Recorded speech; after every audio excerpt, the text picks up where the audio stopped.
नमस्कार, आप देख रहे हैं जवाब तो देना पड़ेगा और आपके साथ में विजेंद्र सोलंकी। एक फिल्म का डायलॉग है जिसको हमने थोड़ा सा बदल दिया है। हम सिस्टम में इतने छेद कर चुके हैं कि तुम ढूंढ नहीं पाओगे कि पेपर निकला कहां से और फर्जी छात्र घुसा कहां से। एक और फिल्म का डायलॉग है कि बाप बड़ा ना भैया, सबसे बड़ा रुपया।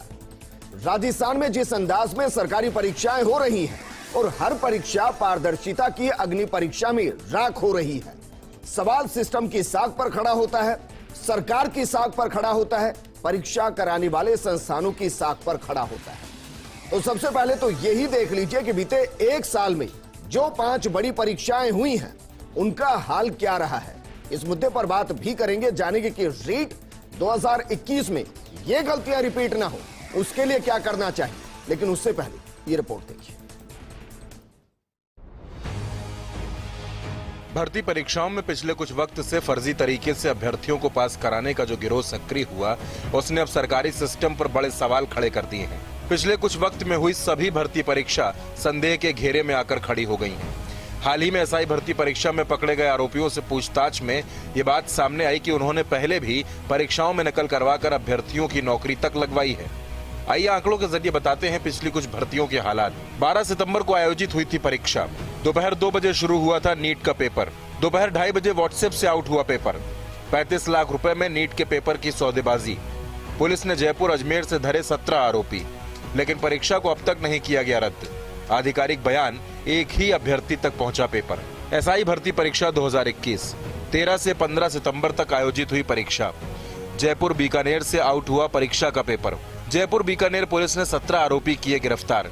फिलहाल परीक्षा को नहीं किया गया स्थगित। जेईएन भर्ती परीक्षा 2020 6 दिसंबर 2020 को आयोजित हुई थी परीक्षा। परीक्षा का पेपर शुरू होने से पहले ही बाहर आया। पुलिस ने 5 लोगों को भरतपुर से किया गिरफ्तार। इसके बाद भर्ती परीक्षा को भी किया गया रद्द।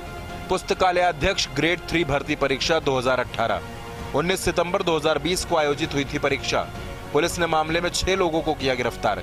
अधीनस्थ बोर्ड की ओर से परीक्षा को रद्द किया गया। जिस तरह इन भर्ती परीक्षाओं में धांधली होने से अभ्यर्थी परेशान हो रहे हैं, ऐसे में अब शिक्षा विभाग की ओर से आयोजित की जा रही 31,000 पदों पर रीट की परीक्षा सबसे चुनौतीपूर्ण रहेगी, क्योंकि इस परीक्षा में भी ये गिरोह सक्रिय है।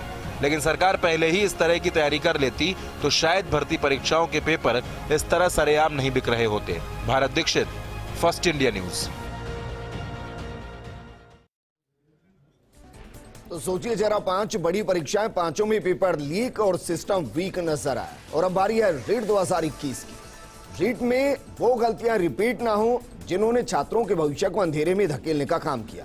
आज सबसे बड़ा सवाल यह है कि क्यों हर परीक्षा का पेपर लीक हो जाता है और अब ऐसा क्या किया जाए कि रीट में कोई गड़बड़ी ना हो।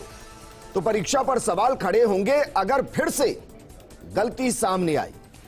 सिस्टम और सरकार दोनों पर सवाल खड़े होंगे अगर रीट को बेहतर तरीके से नहीं करवा पाई। तो फिर समाधान क्या होगा? इस मुद्दे पर बात करने के लिए हमारे साथ मौजूद है बीजेपी नेता विक्रम सैनी जी, कांग्रेस नेता राजेंद्र मेघवाल जी, पूर्व पुलिस अधिकारी अनिल गोठवाल जी, युवा हल्ला बोल के प्रदेश अध्यक्ष ईरा बोस जी और राजस्थान बेरोजगार एकीकृत महासंघ के प्रदेश अध्यक्ष उपेन यादव। उपेन, सबसे पहले मैं आपसे जानना चाहूंगा, क्योंकि 5 बड़ी परीक्षाएं, 5 में पेपर लीक, हालांकि आरोपी पकड़े गए, लेकिन मैं ये मानने को तैयार नहीं कि इन 5 के जब घटनाक्रम को माने तो क्या आपको एक संगठित ऐसा गिरोह नजर नहीं आता जिनकी नजरों में ये परीक्षाएं होती हैं जिसमें हर चरण के आदमी शामिल हैं? तब ये मुमकिन हो सकता है कि परीक्षा के आधे घंटे 20 मिनट में ही पेपर लीक हो जाए। देखो, माफिया बाहर है अभी, और मुझे कहीं ना कहीं इसमें लगता है कि कोई नेता शामिल है। क्यों कानून क्यों नहीं बनता? बीजेपी सरकार में एसआई भर्ती का मामला हो 2016, चाहे राजस्थान पुलिस भर्ती का मामला हो, वर्तमान सरकार में लाइब्रेरियन का मामला हो, एसआई का मामला हो, चाहे जैन डिग्री का मामला हो, पेपर लीक हो रहे हैं, अपराधी पकड़े जाते हैं, थोड़े दिन बाद छूट जाते हैं। उन्होंने उद्योग धंधा बना लिया, कानून बनाए, गैर जमानती कानून बनाए, जेल में डालिए। माफिया, चाहे अमृतलाल मीणा हो, चाहे वो जगदीश बिश्नोई, आज वो बाहर है और उन्हीं के द्वारा ये करतूत की जा रही है। लाखों बेरोजगार तैयारी करते, मेहनत करते, पेपर व्हाट्सएप पे आ जाता है, अंकतालिका बाहर आ जाती है, वीडियो बाहर आ जाता है। आखिरकार ये सिस्टम में क्या है? बायोमेट्रिक क्यों नहीं, वीडियोग्राफी क्यों नहीं, वहां 144 धारा क्यों नहीं लगाई जाती, इन संदिग्ध लोगों को उठाया क्यों नहीं जाता, गिरफ्तार क्यों नहीं किया जाता? आज कानून बनाने की सख्त आवश्यकता है। 26 तारीख को 16 लाख से ज्यादा बेरोजगार अभ्यर्थी एग्जाम देंगे, लेकिन आज वो डरे हुए, तैयारी नहीं करे कि मेरी एग्जाम सही होगी कि नहीं होगी, कहीं नकल हो जाए, कहीं पेपर बिक जाए, क्योंकि मार्केट में यही हवा है कि 13-13 लाख रुपए में पेपर बिक रहे। राज्य सरकार को और सभी पार्टियों से, चाहे बीजेपी हो चाहे कांग्रेस हो, अभी से हवा ये है, बिल्कुल अभी से हवा ये है। दोनों पार्टियों के नेताओं से मेरा हाथ जोड़ के निवेदन है, राजनीतिक रंग देने के बजाय आप लोगों को विचार करना चाहिए और सख्त कानून के लिए आपको कहना चाहिए कि हम विधानसभा में सख्त कानून लेके आएंगे।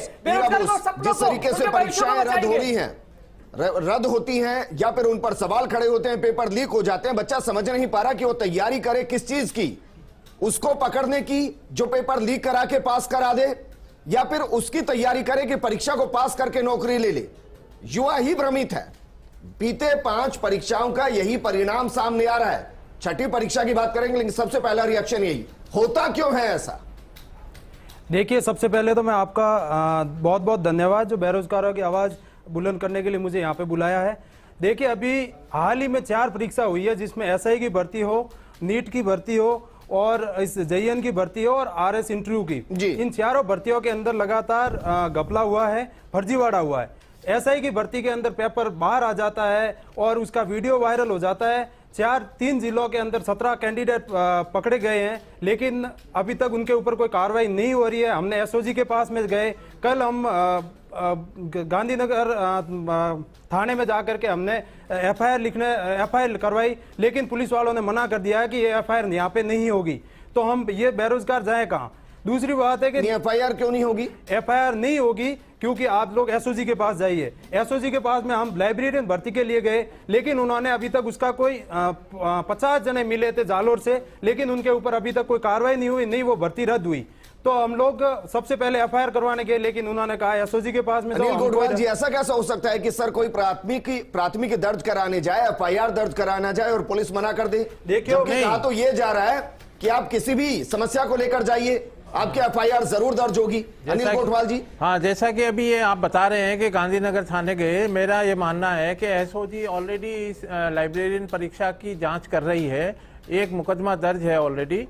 तो उन्होंने ये समझा होगा कि ये चूंकि तथ्य पहले से इन्वेस्टिगेशन के शामिल करा सकते हैं, तो उन्होंने एसओजी का नाम लिया होगा। अगर नहीं है, अगर वहाँ, तो उनको मुकदमा दर्ज करके अनुसंधान करना चाहिए। सामने दिखा रहा हूँ, मोबाइल का स्क्रीनशॉट दिखा रहा हूँ, जो पेपर 10 बजे स्टार्ट हुआ, 9 बजे का ये स्क्रीनशॉट वायरल है, ये सब कुछ दिखाया। उसके अलावा सारे प्रूफ है हमारे पास में। ये अगर नहीं किया है तो मेरा ये मानना है कि पुलिस को मुकदमा दर्ज करना चाहिए। अब आपके चैनल के माध्यम से भी अगर सामने बात आई है तो भी पुलिस को एक्शन लेके और मुकदमा दर्ज करके कार्रवाई करनी चाहिए। और मैं ये मान के चलता हूँ कि अभी एक माफिया गिरोह, जैसा ओपन जी ने बताया कि ऐसा एक गिरोह डेवलप हो गया राजस्थान के अंदर, पहले तो नहीं था। 2-3 नाम जो सामने आए, अमृतलाल मीणा हो या जगदीश बिश्नोई हो, ये जब तक बाहर है, मेरा ऐसा मानना है कि उनको देख के दूसरे स्टेट के भी लोग बाग इसमें इन्वॉल्व हो जाते हैं परीक्षा की तैयारी से पहले।